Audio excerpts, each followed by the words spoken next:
Hello students, today we will discuss about an important theorem which we call as the Gauss theorem. As you already know, what is electric flux? Electric flux gives you the measure of the electric field lines passing through a particular area of cross section. And this Gauss theorem will help us again to find the electric flux by using a simple method, by using a simple statement. What that statement is? That the electric flux linked with a closed surface is 1 upon epsilon naught times the charge enclosed by that surface. This is a statement of Gauss theorem. I repeat again. Electric flux linked with the closed surface is 1 upon epsilon naught times the charge enclosed by that surface. What it means? Mathematically you can write that phi E, which is the electric flux, and integral E dot ds, this is from the definition of the electric flux, and phi E is equals to q over epsilon naught, means 1 upon epsilon naught times the charge enclosed by the surface. ठीक है, सो phi E जो है q over epsilon not है, यानी 1 upon epsilon not times the charge enclosed by the Gaussian surface. यानी यही जो mathematical form लिखी हुई है यही हमारा गॉस थ्योरम है, यही हमारा गॉस लॉ है.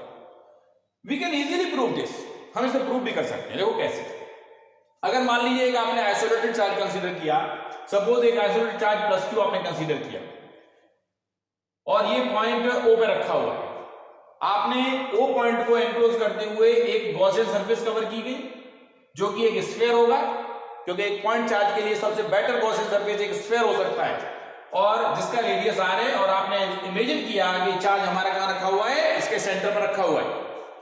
तो अब अगर हम इलेक्ट्रिक फ्लक्स निकालें link with this whole surface, तो आप देख सकते हैं अगर यहां पे सरफेस के ऊपर हमने कोई पॉइंट P लिया, इस पॉइंट पर जो इलेक्ट्रिक फील्ड होगा वो बाहर की तरफ होगा. क्यों होगा बाहर की तरफ? क्योंकि चार्ज हमारा पॉजिटिव है, पॉजिटिव चार्ज से फील्ड लाइंस बाहर जाती हैं.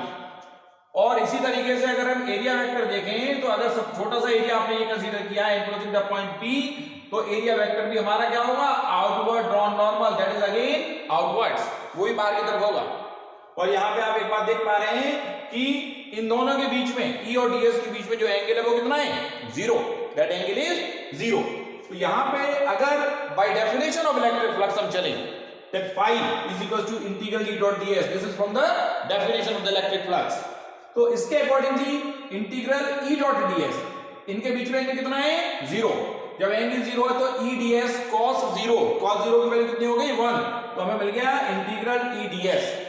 phi is equals to integral E ds. अब देखिए एक बात बड़ी कॉमन है, अगर हम इलेक्ट्रिक फील्ड निकालते हैं किसी पॉइंट पर due to a point charge, तो वो क्या होता है? k q over r square.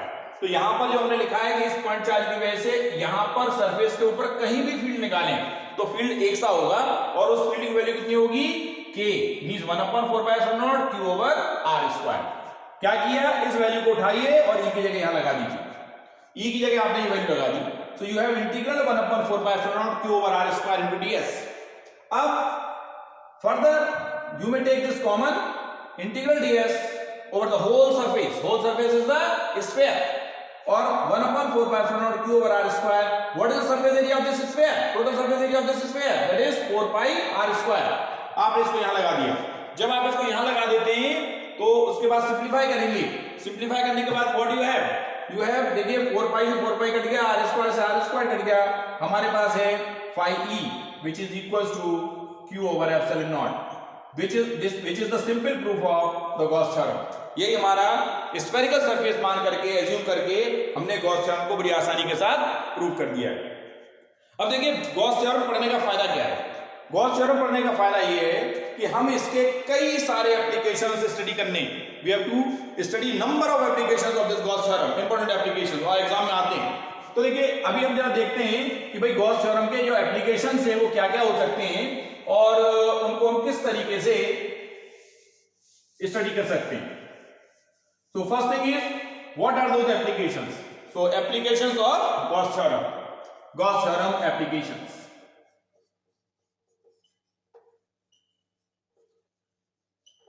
और सबसे पहला एप्लीकेशन जो है वो है to find the electric field due to a uniformly charged straight wire.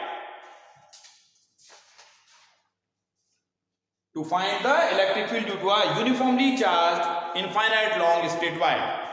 ठीक है. So field due to uniformly charged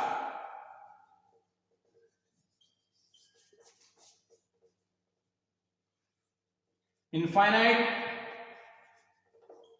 straight wire.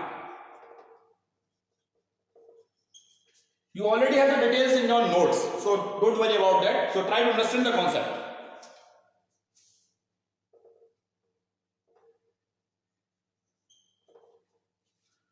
So if you consider a uniform straight wire having uniform charge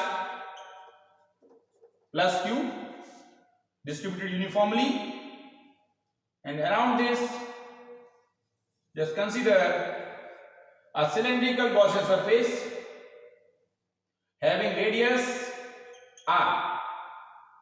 As you already know, the electric field lines are coming out of the surface. If you consider here somewhere here any point P, यहां अगर हम कोई point P मान लें तो electric field जो होगा हर तरफ बाहर आ रहा होगा, क्योंकि पॉजिटिव चार्ज से फील्ड लाइंस बाहर जाती हैं. और अगर एरिया वेक्टर की बात करें तो एरिया वेक्टर भी हमारा बाहर की तरफ होगा. लेकिन अगर हम इस सिलेंडर के एंड्स को देखें तो यहां पर जो फील्ड होगा वो कैसा होगा, फील्ड की डायरेक्शन तो यही होगी, लेकिन एरिया वेक्टर की डायरेक्शन बाहर की तरफ होगी. ऐसे यहां देखें तो फील्ड हमारा ऐसे होगा, लेकिन एरिया वेक्टर ऐसे होगा. तो यहां पे आप देख सकते हैं the angle between E and DS is 90 in both these cases if we talk about the ends, but the angle between E and DS is 0 when we talk about the curved surface of the cylindrical Gaussian surface. This is cylindrical Gaussian surface. I am writing here in short. So you have to find what? You have to find the electric field due to this infinite long straight wire. This wire is of infinite length. It is uniformly charged, having say the linear charge density lambda. Lambda is the linear charge density which is equals to charge per unit length. If you imagine here the length of the cylinder to be L, so charge per unit length is lambda, or Q equals to lambda L. You have this as the first equation. This is equation first. Now by using Gauss theorem कहती क्या है? Gauss theorem के accordingly phi E क्या होना चाहिए? Is equals to integral E dot ds is equals to Q over epsilon होना चाहिए. अब सबसे पहले हम निकालेंगे, देखिए क्या निकालेंगे, इस टर्म की वैल्यू.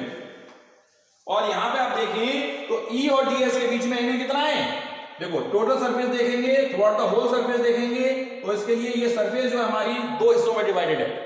एक हिस्सा इसका कर्व सरफेस और दोनों इसके एंड्स.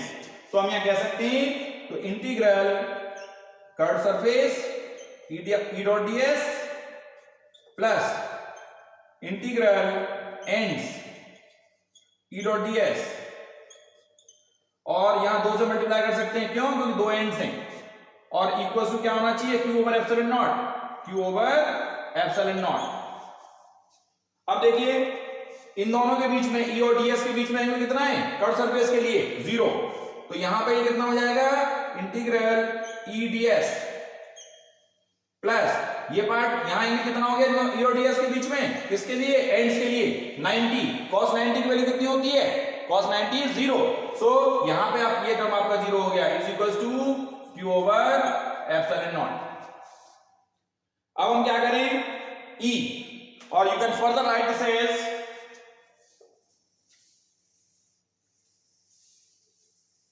अगर हम यहां देखें तो अब देखिए E को बाहर ले लीजिए, इंटीग्रल ds ऐसा लिखिए is equals to Q over epsilon naught. और यहां से E into what is the value of this integral ds. Integral ds is the total curved surface area of the cylinder, which is equals to what is that total curved surface area, 2 pi rl.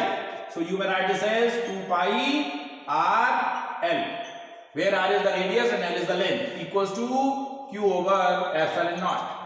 Further, you can write this as, simply put the value of Q as lambda L using first. So E into 2 pi RL is equals to lambda L over epsilon naught. You can write like this. Further, if you solve this, you have E equals to lambda, you may cancel these to L, lambda over 2 pi epsilon naught R, which is the final expression you have for the electric field due to a infinite long straight wire. Thank you.